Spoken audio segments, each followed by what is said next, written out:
says a pole vaulter clears. Right, so they have to clear 6 meters.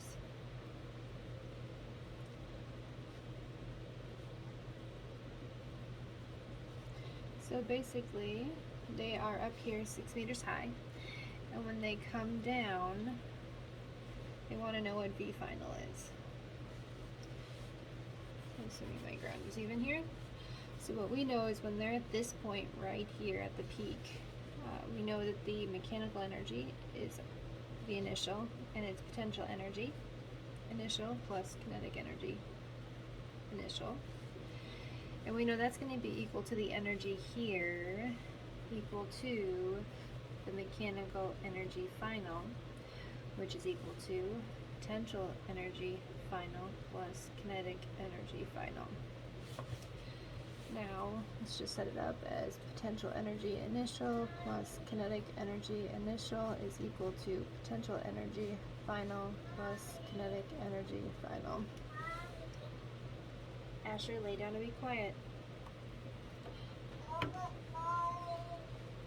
So if we look at this, the potential energy initial is them being all the way up here. There is no kinetic energy because at their max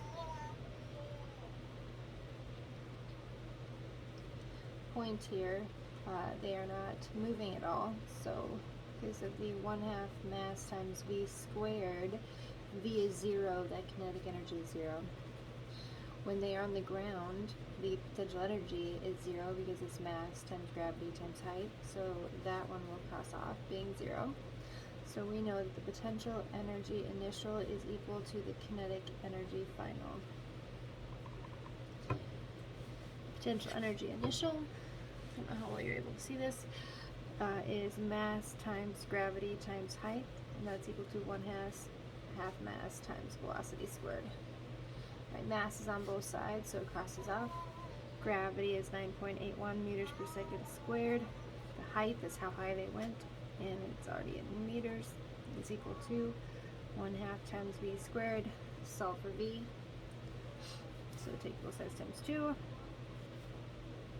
and then square root it. Times 2, square root, and v is equal to this. I only have Desmos here, so I'm going to see if I can get Desmo there. Yeah. Alright, so it's 2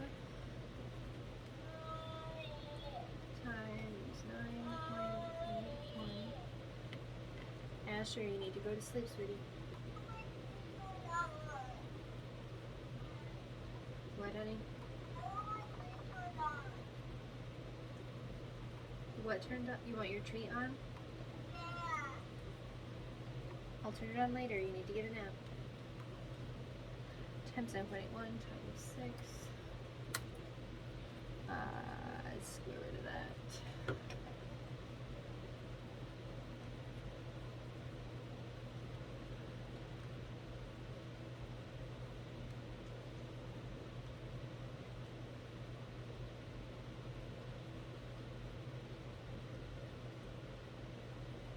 I'm not very familiar with Desmos.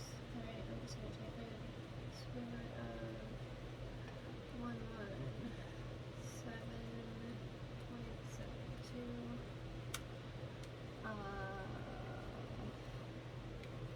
I get a V of 10.8 meters per second. I'm going to double check with the problem for sig figs. And it looks like I was given 3 sig figs. Double check my answer because I'm not a Desmos expert here. 10.8, perfect. Alright, so that's 27. Alright, now 28.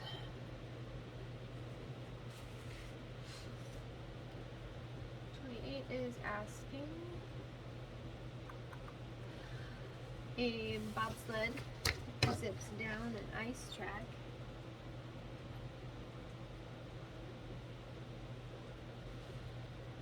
from rest at the top of the hill. Okay, so it's right here.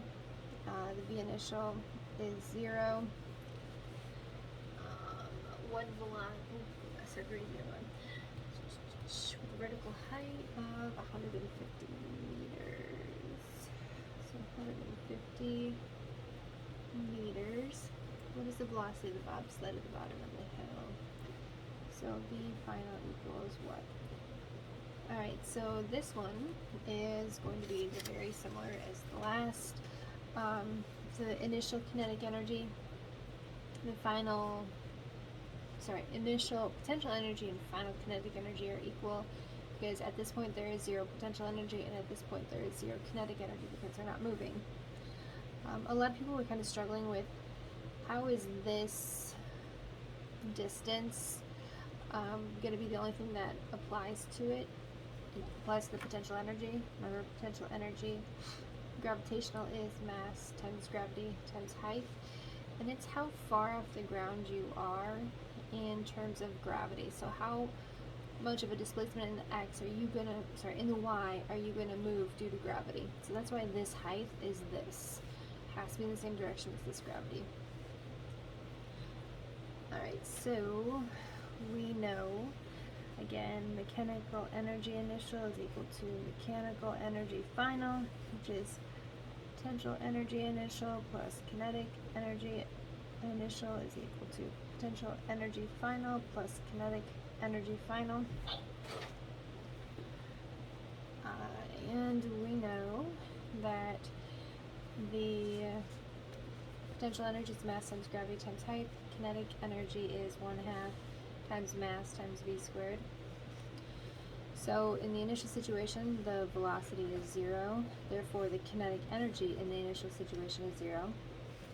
Now we know at the bottom of the hill, when that bobsled got down here, which is where we're looking for the v final, that the height is 0 because that is at ground level. Gravity is not going to be causing any more movement in the y. So potential energy is going to be 0. So that leaves us with potential energy initial is equal to kinetic energy final. So it's mass times gravity times height. And again, this is in the initial situation, is equal to 1/2 mass v squared, and that's v final. So both situations, mass is there, so it crosses off. Gravity, as always, is 9.81 meters per second squared. Height is how high the bobsled started, which was 150 meters. It's going to be equal to 1/2 times v squared. Solve for v. So you'll multiply both sides times 2 to get rid of the 1/2, and then square root your final answer.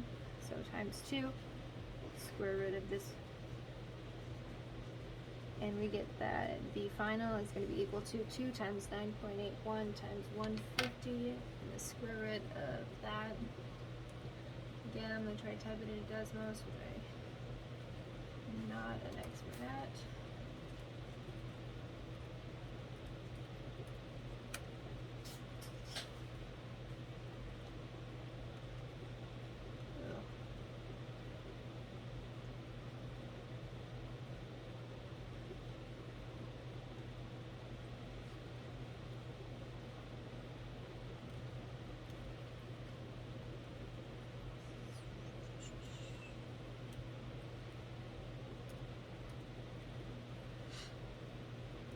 Square root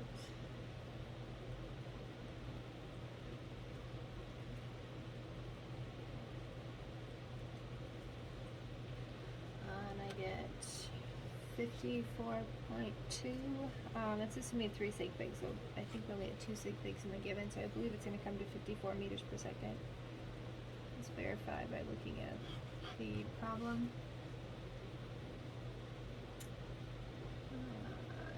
2 sig figs were given the problem because the 150, the 0, is not significant. Alright.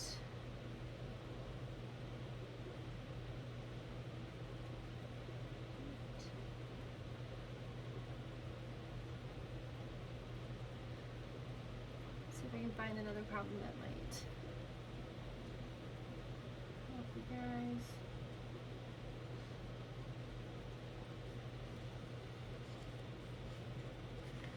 How about 29?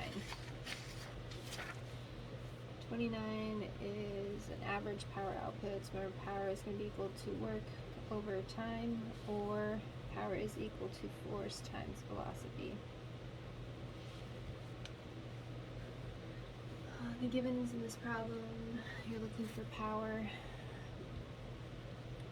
They give you a mass. I think this is going to be the easiest mistake made here. They're giving you a mass in kilograms, so remember that that is not a force. The height that they lifted it was 2.0 meters, and it took them 2 seconds. So, one other thing we can notice, that the second you see height, that is actually a part of your work calculation. Remember, work is equal to force times distance. So how far did you lift something? What was the force required to do it? So this body, little, stick figure, is lifting this weight, and it was lifted a distance of 2 meters. Remember, that force up must have been equal to the force down in order for them to be able to pick it up, or greater. So the force down is called the force weight, and the force weight of these dumbbells is going to be equal to mass times gravity. We are given the mass of the dumbbells in kilograms. You do not need to convert because that is the SI base for mass. So force weight is equal to 250 kilograms times 9.81 meters per second squared. So that gives you a force weight.